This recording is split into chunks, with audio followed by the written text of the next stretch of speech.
Welcome to the Daily Driver Show.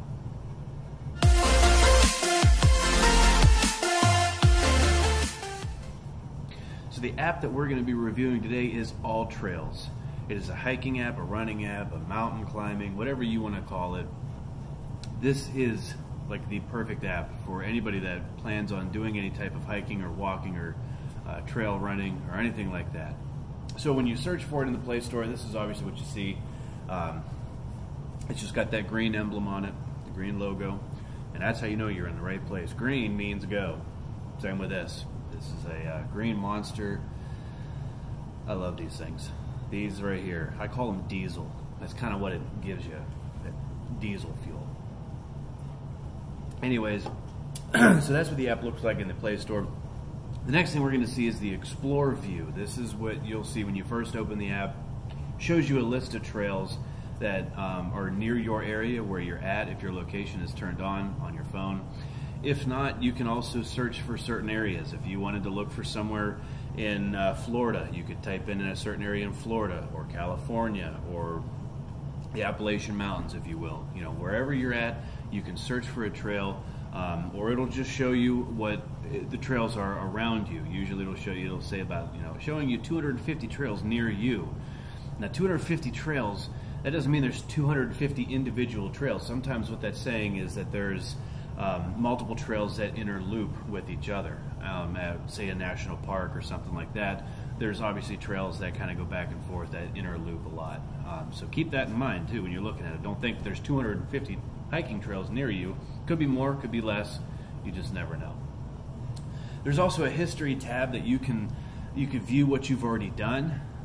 You can always click on the trail and select completed, and it'll go to your completed list basically of what's on there. And I kind of like that because you could also see what you've done, what you plan to do, which is the next thing. You'll see the plan view. This is something that you can add to like a wish list basically, that I want to do this trail. I can save it and you can view it later without having to search for it. So if you wanted to do one that is 3 or 4 states away in case you happen to go on vacation in a couple of years or something like that, you can always select that and keep that on there. And I definitely like that. I think that, that's a very nice feature is what I'm basically trying to say. The next one is when you click on a trail, this is the view that you're going to see. This is like the trail view. It kind of gives you a description. There's photos of the trail if people have uploaded pictures on there. And that's kind of nice because then you can kind of see it in different seasons. If you're in the middle of summer and you want to go to this trail, say in wintertime, or you plan to go in wintertime, you can sometimes see a picture of what it would look like in the winter. And that's kind of nice too because you'll see what it looks like in all the seasons. Different times, you go right in the afternoon, you might see a picture that had a sunrise or a sunset there.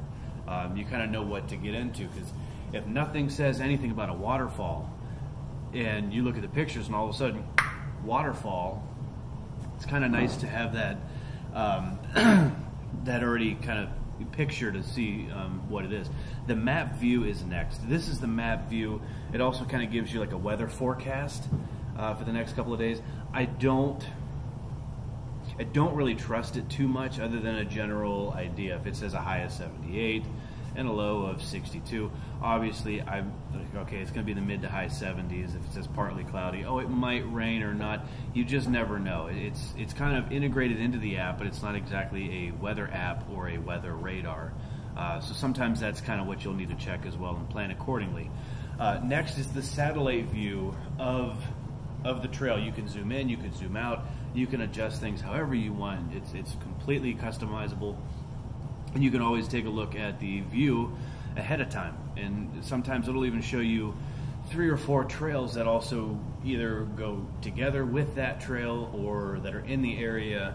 It kind of helps to see where you're going. So if you're on the trail and you happen to get lost, you can view that to kind of see where you're going, and if you didn't want to try to maneuver your way back, to where you're going. Generally, I would use that if, say that there's a trail inside of like 4 roads.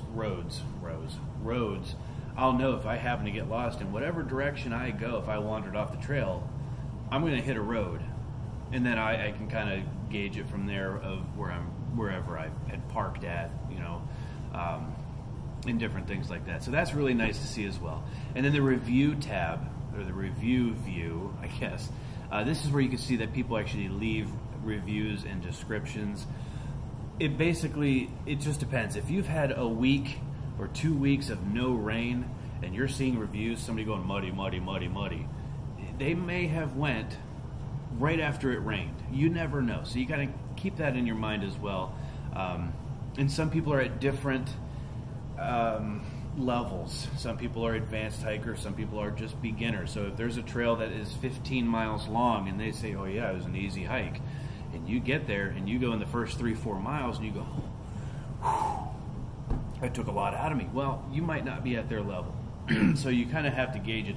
It does say on the app as well what trails are rated as. There's easy, moderate, hard, different things like that. So kind of keep an eye on that as well. Just because something says it's moderate does not mean it's going to be extremely difficult. Okay, there's a couple trails that my wife and I have done that it'll say moderate, but it was actually easy. It was an easy hike. And the reason it says moderate is possibly because there might be some rocks and stuff, like the ledges that we were at, or Nelson ledges in Ohio. There's a lot of different areas that have different things. So keep that in mind as well. I did edit the names on the screen here. I scratched them out just for people's privacy. It's on the app, so you could always search for it, but they willingly put that review on the app. So for their privacy purposes, I did scratch the names out so you aren't able to see what their names are. So other than that, you know, if you're just starting out hiking and you don't know where any trails are at, this is a great app for you. I mean, let me tell you, it is free in the Play Store. I'm assuming it works for Android as well as iPhone. I have Android, so that's what we use it at. But search for it in the Play Store if you want. Give it a download. Like this video. Share this video. And if you want to subscribe to the channel, that'd be great. You know, we have a lot of new content coming out at different times, so definitely stay tuned for that. And if you are going hiking, I wish the best for you. I mean, it's really enjoyable. It's great. We have a blast doing it. Between work and everything else going on with the kids, it's hard to always get out there to do it. But this app has definitely made it, 1, more enjoyable, 2, safer, and 3, a lot easier. So give this video a like, subscribe to the channel, share this video if you want, leave a comment if you want to see us go hiking in a certain area around you. If we happen to be in that area, we will definitely, you know, look into it and check it out for you, and we will give you a shout out in the review as well. So, you know, let's do it.